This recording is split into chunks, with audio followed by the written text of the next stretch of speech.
Good morning all. आज का topic numerical base ले रहे हैं, कैश बेस ऑफ अकाउंटिंग और accrual base of accounting. Theory बता रखी है, न्यूमेरिकल में दिक्कत आती है। आज कुछ देते हैं न्यूमेरिकल, कुछ नहीं देते हैं। मेरे स्टूडेंट ने बोला कि मैम इस पर वीडियो बना दो, मैंने कहा चलो बना देते हैं। ये क्वेश्चन भी हम आपके कवर कर देते हैं, ठीक है।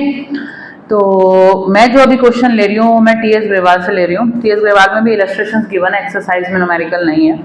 तो देखिए जी, हमें करना क्या होता है, पहले आपको समझना है what is cash base and what is accrual base. Cash base में क्या होता है, अगर आप अपने accounting cash base of accounting पे मेंटेन कर रहे हैं तो इन दैट केस, क्योंकि हम जब प्रॉफिटेबिलिटी कैलकुलेट करते हैं, in that case what we have to do is हमें पूरे 12 मंथ्स का यानी 1 अप्रैल से लेकर नेक्स्ट ईयर के 31 मार्च तक की अकाउंटेबिलिटी करनी होती है, ठीक है। उसके हिसाब से प्रॉफिट एंड लॉस चेक करते हैं, बैलेंस शीट प्रिपेयर करते हैं।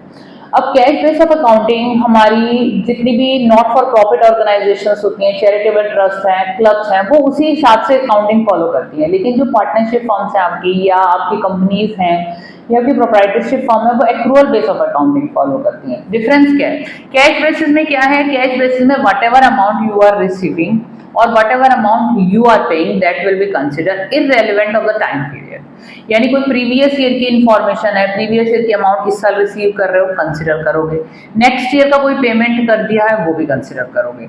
लेकिन जो एक्रूअल बेस ऑफ अकाउंटिंग होती है, इसके केस में आपको क्या करना होता है, एक्रूअल बेस में आपको अपने वही फाइनेंशियल ईयर 12 मंथ्स यानी 1 अप्रैल से लेकर नेक्स्ट ईयर 31 मार्च तक के जितने भी एक्सपेंसेस हैं और जितनी भी आपने पेमेंट्स की हैं वो कंसिडर करनी होती हैं। लेकिन यहाँ पर जितने एक्सपेंसेस आपने कंसिडर कर लिए या जितनी भी इनकम हमने कंसिडर कर ली, बट समटाइम्स इट हैपन्स कि हम कुछ पेमेंट्स करते नहीं हैं उन 12 मंथ्स में। हमने 11 मंथ्स की कोई पेमेंट की, या हमें कोई पेमेंट मिलनी थी, हमें कोई इनकम आनी थी, वो हमें 11 मंथ्स की आई, तो वो जो 1 मंथ की नहीं आई या 1 मंथ की जो हमने पे नहीं की, वो भी हम कंसिडर करेंगे। यानी मतलब क्या होता है कि जनरेट हुई है, हमारे 12 मंथ्स हमने कंसिडर किया 1 अप्रैल 31 मार्च तक। इन 12 मंथ्स में अगर कोई पेमेंट आपने नहीं की है, लेकिन जब आप अकाउंटिंग करेंगे तो उस पेमेंट को कंसिडर करेंगे और दिखाएंगे। कैसे दिखाएंगे वो भी मैं न्यूमेरिकल से समझा रही हूँ। और कैश बेसिस में irrelevant of the time period, कोई प्रीवियस ईयर की पेमेंट है वो भी आएगी, जो नेक्स्ट ईयर की पेमेंट है वो भी आएगी, जो प्रीवियस ईयर की इनकम है वो भी कंसिडर होगी, जो नेक्स्ट ईयर की पेमेंट है वो भी कंसिडर होगी। तो वो सब चीजें ना, थोड़ा सा कंफ्यूजन तो आता ही है, इसमें कोई दोहराई नहीं, सिखाना ही पड़ता है बच्चे को, तो सिखाते हैं। चलिए जी, न्यूमेरिकल लेते हैं। 2 न्यूमेरिकल लूंगी, एक पहले लाइट लूंगी, बिल्कुल लाइट तो नहीं आता, थोड़ा सा एवरेज क्वेश्चन ले लो, फिर एक डिफिकल्ट लूंगी, और ये 2 क्वेश्चन करोगे कंफर्म, ये टॉपिक एग्जाम में ठीक कर दोगे। 3 या 4 मार्कर क्वेश्चन टीचर दे भी देती है ये वाला, ठीक है। क्वेश्चन देखिए, Gurman gives the following information about his income and expenses for the year ended 31 March 2024। आपको यहाँ पर एक्सपेंसेस गिवन है, आपको expenses paid in advance given है, expenses not yet paid given है। इसके अलावा इनकम में भी 3 पैरामीटर गिवन है। तो मैं क्या करती हूँ, मैं अपनी स्क्रीन पे 2 पार्ट्स में डिवाइड कर देती हूँ स्क्रीन को, ठीक है। ठीक है, एक तरफ करेंगे हम एक्रूअल बेस और वन साइड हम करते हैं कैश बेस। आपको क्लियर हो जाएगा दोनों के बीच का डिफरेंस। हमें तो वैल्यू निकालनी है। बेसिकली करना क्या है, इनकम माइनस एक्सपेंसेस, और उससे हमारा आ जाता है प्रॉफिट। करना वही है, कितना हमने पैसा अर्न किया और कितना हमने एक्सपेंडिचर किया, उन दोनों का डिफरेंस हमारा क्या हो गया, प्रॉफिट हो गया। पहले कैश बेस ले लूँ। एक्सपेंसेस पेड 1,60,000 और पहले इनकम ली जाएगी। Income received 2,40,000। हमें जो इनकम मिल रही है यानी कि जो हमारा रेवेन्यू है दैट इज ₹2,40,000। प्लीज करेंसी आप जरूर मेंशन कीजिएगा, ठीक है। 2,40,000 की हमारी इनकम रिसीव हो रही है। Income received in advance 30,000। Point को समझो, इनकम रिसीव्ड इन एडवांस और इंक्लूडेड इन 2,40,000। देखिए 2,40,000 इस साल हमें मिले, कैश बेस ऑफ अकाउंटिंग है, बिल्कुल हम रिकॉर्ड करेंगे। ये क्या बोल रहे हैं कि हमें एक 30,000 की इनकम थी जो हमें एडवांस में मिल गई, यानी वो नेक्स्ट ईयर की इनकम है जो मुझे करंट ईयर में मिल गई। अब कैश बेस अकाउंटिंग में अगर कुछ एडवांस में मिल गया तो वो भी कंसिडर होगा, ठीक है। लेकिन यही चीज अगर हम एक्रूअल में करते हैं तो एक्रूअल में जब हम रिवेन्यू लेंगे, एक्रूअल में जब रिवेन्यू लेंगे तो ये 240 है, ये जो 30,000 है ये हमें नेक्स्ट ईयर के लिए मिले हैं। तो ये नेक्स्ट ईयर के अकाउंटेबिलिटी में एक्रूवल के केस में दिखाए जाएंगे। तो ये 30,000 हमें करने होंगे माइनस एक्रूवल बेस, कैश में नहीं। एक तो पहले पॉइंट ये। दूसरा बोला है इनकम नॉट येट रिसीव्ड, एक 24,000 रुपए इस साल से बिलोंग करते थे, हमें नहीं मिले हैं तो कैश बेस में तो वो नहीं जाएंगे, ठीक है। लेकिन एक्रूवल बेस में क्योंकि वो इस साल ही इनकम जनरेट हुई है, that's why we have to consider. तो ये जो आपके 24,000 रुपीज है ये आपको करने पड़ेंगे ऐड, क्योंकि ये इस साल की इनकम है, ठीक है जी। यहाँ पर ये दोनों आइटम आपकी नहीं आएंगी। अच्छा जी, इसको हम कैलकुलेट कर लेते हैं। 2,40,000 था, इसमें से 30,000 एक माइनस किया और 24,000 एक प्लस किया, तो बेसिकली जो इस साल का हमारा रेवेन्यू है दैट इज 2,34,000, और उस केस में हमारा 240 ही रहेगा।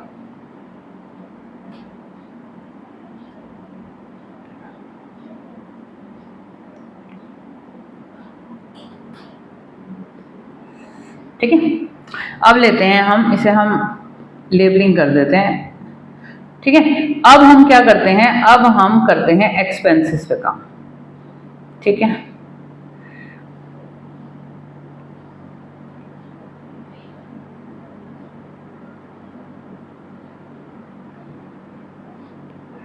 एक्सपेंसेस में हम क्या करेंगे, देखिए जी, एक्सपेंसेस पे किए हमने 1,60,000 के, ठीक है जी। 1,60,000 के एक्सपेंसेस पे किए, दोनों साइड ही आएंगे क्योंकि हमने पे किए हैं। लेकिन एक्सपेंसेस पेड इन एडवांस 40,000 की पेमेंट एडवांस कर दी, यानी नेक्स्ट ईयर की पेमेंट इस साल कर दी। एक्रूवल बेस में, कैश बेसिस में तो भैया देखो जो भी पेमेंट की है वो कंसिडर होगी, लेकिन एक्रूवल बेस में ये इस साल की पेमेंट थी ही नहीं 40,000 रुपीज, तो कंसिडर नहीं होगा। तो 1,60,000 में से अब ये 40,000 आपने ये जो पेमेंट की है ये आपको पेमेंट नहीं करनी थी, इसलिए आप इसको करेंगे माइनस। इस साल की पेमेंट नहीं है ये नेक्स्ट ईयर की पेमेंट है, इसलिए कंसिडर नहीं होनी। इस साल की पेमेंट तो एक तरीके से एक्रूवल बेस से 120 बनी। अब एक और चीज भी दी हुई, एक्सपेंसेस नॉट येट पेड। इस साल एक एक्सपेंडिचर 20,000 के और हुए थे जो पे नहीं किए, नहीं पे किए, आउटस्टैंडिंग है, कंसिडर तो होगी क्योंकि ये इस साल की पेमेंट है, ये प्लस होंगे। बेसिकली एक्रूवल बेस में क्या है, इस साल के एक्सपेंडिचर जो हैं अगर आपने पे किए हैं वेल एंड गुड, अगर आपने नहीं पे किए हैं that is an outstanding, that will B consider, that should be consider while calculating profit. Logic is this. But ये जो 20,000 है आपने पे नहीं किए थे, इसलिए कैश बेस में अकाउंट में नहीं होगा क्योंकि कैश आउटफ्लो नहीं हुआ। वहां पे आउटफ्लो और इनफ्लो पे वर्क करते हैं कैश बेस ऑफ अकाउंटिंग में, यहाँ पर एक्रूवल पे वर्क करते हैं कि जिस टाइम जो चीज जनरेट होनी चाहिए थी उसी टाइम कंसिडर होगी, जिस टाइम जो चीज पेड होनी थी उसी टाइम कंसिडर होगी। आपने पे नहीं भी किए तब भी आप उसको एज अ पेमेंट दिखा के अपनी प्रॉफिट की एक्चुअल प्रॉफिटेबिलिटी कैलकुलेट करेंगे, ठीक है। तो इधर कुछ भी नहीं हुआ ट्रीटमेंट, तो 1,60,000 था, माइनस करेंगे 40,000, प्लस करेंगे 1,60,000 में से 40,000 आपने माइनस किए, 20,000 आपने प्लस किए, तो 140 आ गया। ये पार्ट बी हो गया, ठीक है। ये 160 ही रहेगा एज इट इज। अब आपको निकालना है प्रॉफिट, तो प्रॉफिट निकालने के लिए हमें क्या करना है, ए माइनस बी करना है। ए है हमारा 234 एक्रूवल बेस में और 140 हमारा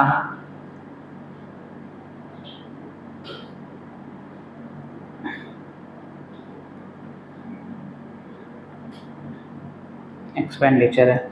इसके केस में हमारा 240 है माइनस 160, ठीक है। 240 माइनस 160, 80,000 प्रॉफिट हमारा यहाँ आया कैश बेस में, और एक्रूवल में आया 234 माइनस 140, 94,000, ठीक है जी। ये आपको करना था, डिफिकल्ट था नहीं, ईजी ही था, बट होता नहीं है बच्चों से। वैसे यही वाला लेवल आता है एग्जाम में, अगर टीचर देगी तो यही देखती, इसमें इतनी न्यूमेरिकल एबिलिटी नहीं आती, लेकिन एक क्वेश्चन मैं और कवर करूंगी, वो थोड़ा सा डिफिकल्ट है बट आपकी कॉन्सेप्ट क्लैरिटी थोड़ी और स्ट्रॉन्ग हो जाएगी। और प्लीज़ अगर समझ में आया तो थम्स अप मुझे नीचे कमेंट बॉक्स में चाहिए।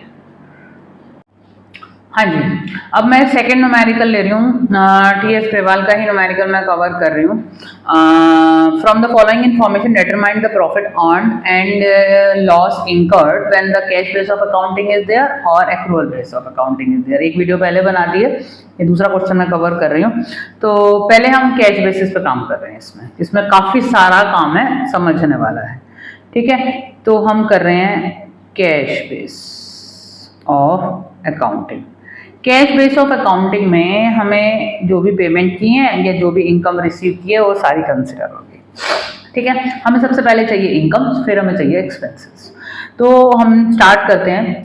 कैश सेल्स की बना 5 लाख रुपए। 5 लाख रुपीज की जो कैश सेल है ऑब्वियसली हमारी इनकम है, लेकिन जो क्रेडिट सेल्स है वो तो हुई नहीं है ना, मतलब क्रेडिट सेल हो गई है लेकिन पैसा तो नहीं आया ना। कैश बेस ऑफ अकाउंटिंग में इनफ्लो और आउटफ्लो मैटर करता है, बस क्या पैसा आया और क्या पैसा गया। चाहे आपने क्रेडिट में कोई ट्रांजैक्शन की है वो आपकी कैश बेस ऑफ अकाउंटिंग में कंसिडर नहीं होगी, लेकिन एक्रूअल में कंसिडर होगी। तो चलो जी, पहले हम इनकम दिखाते हैं अपनी। इनकम मतलब रेवेन्यू, ठीक है। रेवेन्यू में हमारे पास आ रहा है कैश सेल्स 5 लाख,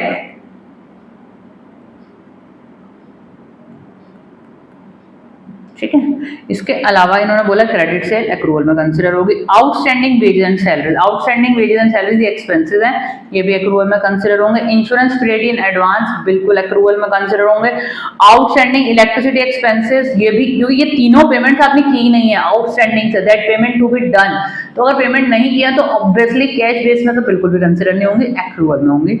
इसके अलावा इनकम रिसीव्ड, क्योंकि अभी हम इनकम पे बात कर रहे हैं, income received excluding income received in advance 5000 rupees.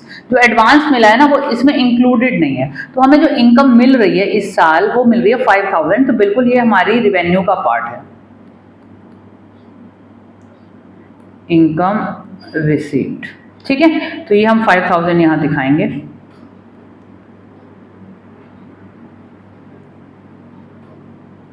ठीक है। इसके अलावा इनकम रिसीव्ड इन एडवांस 1000 और एडवांस मिला है, कैश बेस में तो कंसिडर होता है ना, एडवांस मिले चाहे नेक्स्ट ईयर का मिला है, तो वो भी हम 1000 हम दिखाएंगे जो हमारा एडवांस है, ठीक है।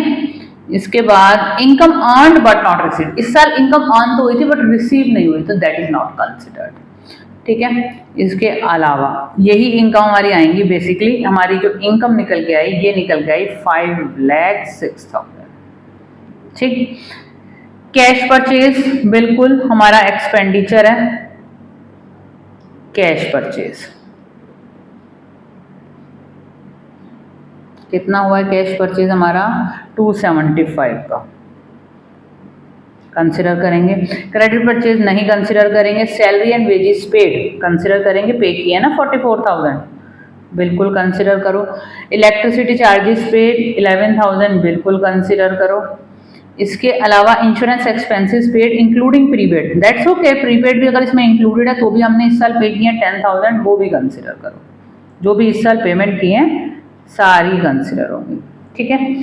तो 275,000 प्लस 44,000 प्लस 11,000 प्लस 10,000, तो बेसिकली 3,40,000 के हमारे टोटल एक्सपेंसेस हैं। ये हमारी थी इनकम, ये हमारे थे एक्सपेंसेस। तो हम चेक करते हैं कैश बेस ऑफ अकाउंटिंग में हमें 1,66,000 का हो रहा है प्रॉफिट। ये थी कैश बेस ऑफ अकाउंटिंग। आए ना समझ, आएगा जाएगा कहीं नहीं। जिनको नहीं समझ आया थोड़ा सा ना बुद्धि लगानी पड़ेगी, एफर्ट डालने पड़ेंगे, बैठना पड़ेगा और सॉल्व करना पड़ेगा। बिना सॉल्व किए तो कुछ नहीं आएगा। ऐसे सुन लोगे ना, और ये मूवी नहीं चल रही है कोई कि सुन लो यहाँ बैठ जाएगा, बिल्कुल हाथ से करो, पेन से। मैं भी करके दिखा रही हूँ, इसलिए करके दिखा रही हूँ कि आपको आ जाए। करने से ही आता है, सुनने से नहीं आता है। सुनने से बहुत कम रिटेन होता है, अकाउंट्स करने से आती है। चले जी, अब हम इसी का एक्रूवल करते हैं। इसका बच्चों को एक्रूवल ही टफ लगता है, मैंने क्वेश्चन भी इसीलिए पिक किया है, एक्रूवल बेस ऑफ अकाउंटिंग, ठीक है। चलिए एक्रूवल पे काम करते हैं। एक्रूवल में भी पहले हमें क्या लेनी है, सारी के सारे रिवेन्यूज लेने। रिवेन्यू जब हम ले रहे हैं तो कैश है क्रेडिट है, दोनों सेल्स हमारी कंसिडर होंगी। तो सेल्स पूरी 7 लाख की दिखा रही हूँ मैं आपको, पूरी जाएगी,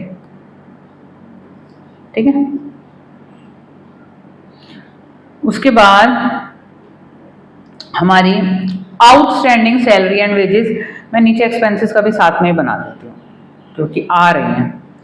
आउटस्टैंडिंग सैलरी वेजेस है, इंश्योरेंस पेड इन एडवांस है। अच्छा, इनकम हमारी दी हुई है, इनकम रिसीव्ड हमारे को दी हुई है 5000 और इनकम रिसीव्ड इन एडवांस हमारे को दे रखी है, एक minute, income received excluding income received in advance. अच्छा, इसमें इंक्लूडेड नहीं है इनकम जो हमें रिसीव हुई है ना 5000 की, उसमें income received in advance include नहीं है, लेकिन जो इनकम हमें इस साल मिल रही है वो इसी साल की है 5000, तो ये हमारी इनकम का पार्ट है, 5000 रुपये, ये भी जाएगा, ठीक है। इसके बाद income earn but not receive, ये यहाँ जाएगा, इस साल ही जनरेट हुई ये इनकम अर्न आपने इस साल करी, बट ये रिसीव नहीं हुई, चाहे रिसीव हुई चाहे नहीं रिसीव हुई, इस साल अगर जनरेट हुई तो कंसिडर होगी, तो ये 3000 और आएंगे यहाँ पे, ठीक है। और ये हो गए 7,08,000 इस साल की इनकम, ठीक है। अब दिक्कत आती है एक्सपेंसेस में, एक्सपेंसेस आराम से लेते हैं। एक्सपेंसेस में एक तो आपके हैं कैश परचेज, क्रेडिट परचेज, दोनों कंसिडर होंगी। तो कैश परचेज 275 की है आपकी और क्रेडिट परचेज आपकी 125 की है, दोनों आपके एक्सपेंडिचर है, टोटल आपकी 4 लाख रुपए की, तो ये हो गई सेल्स, ठीक है। यहाँ लिख देते हैं, लेबलिंग कर लेना। और उसके बाद सैलरी एंड वेजेस पेड 44,000 के कंसिडर होंगे, इस साल के हैं। इसके अलावा इलेक्ट्रिसिटी एक्सपेंसेस पेड 11,000 के कंसिडर होंगे, ठीक है। Insurance expenses paid including prepaid, इसको ध्यान से देखना है। हमने 10,000 का इंश्योरेंस पे किया है और इसमें हमारा प्रीपेड इंक्लूडेड है, तो प्रीपेड देखते हैं, इंश्योरेंस का ऊपर दिया हुआ है, इंश्योरेंस पेड इन एडवांस, वो है हमारा 1000 रुपीज, नहीं 2500 रुपीज। तो 10,000 में से 2500 माइनस करके 7500 लेंगे आप, ये ध्यान रखना है, क्योंकि जो ये 10,000 रुपए हैं इसमें इन्होंने कहा है कि प्रीपेड भी पेमेंट इंक्लूडेड है, यानी हमने कुछ एडवांस पेमेंट की हुई है वो इस 10,000 में इंक्लूडेड है और वो ऊपर गिवन है कि वो 2500 है, that's why I have subtracted, क्योंकि वो इस साल की पेमेंट नहीं थी, इसलिए कंसिडर नहीं करना, एक्रूअल बेस में इसी साल के एक्सपेंडिचर दिखाने हैं। अब ऊपर एक आउटस्टैंडिंग सैलरी एंड वेजेस थे 4000 के, बिल्कुल इस साल के हैं, आपने पे नहीं किए तब भी आप उन 4000 को कंसिडर करोगे। उसके अलावा इंश्योरेंस पेड इन एडवांस का काम कर दिया हमने। आउटस्टैंडिंग इलेक्ट्रिसिटी चार्जेस हैं आपके 1000 के, आप वो भी कंसिडर करेंगे क्योंकि वो भी इसी साल की ही पेमेंट है, ठीक है। बस हो गया सारे मैंने एक्सपेंडिचर का मैंने ये लेबलिंग नहीं किया, आप जैसे जैसे दिया हुआ वैसे वैसे लेबल कर दीजिए क्योंकि वर्किंग समझ में नहीं आती है। तो 4 लाख प्लस 44,000 एक्सपेंडिचर है, 11,000 एक एक्सपेंडिचर है, 7,500 एक एक्सपेंडिचर है, 4,000 एक एक्सपेंडिचर है, 1,000 एक एक्सपेंडिचर है। तो बेसिकली आपका जो एक्सपेंडिचर आ रहा है 467,500, ये आपका टोटल एक्सपेंडिचर है। 7,08,000 आपकी इनकम है, 467,500 आपकी एक्सपेंडिचर है।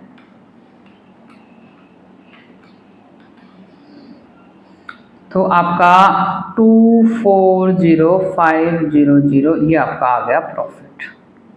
यहाँ पे आप मेंशन कर दीजिएगा जो भी आपके एक्सपेंडिचर आपने किए हैं, मैंने लेबलिंग नहीं की। तो ये 2 न्यूमेरिकल करो क्लियर, और प्लीज़ लाइक शेयर सब्सक्राइब।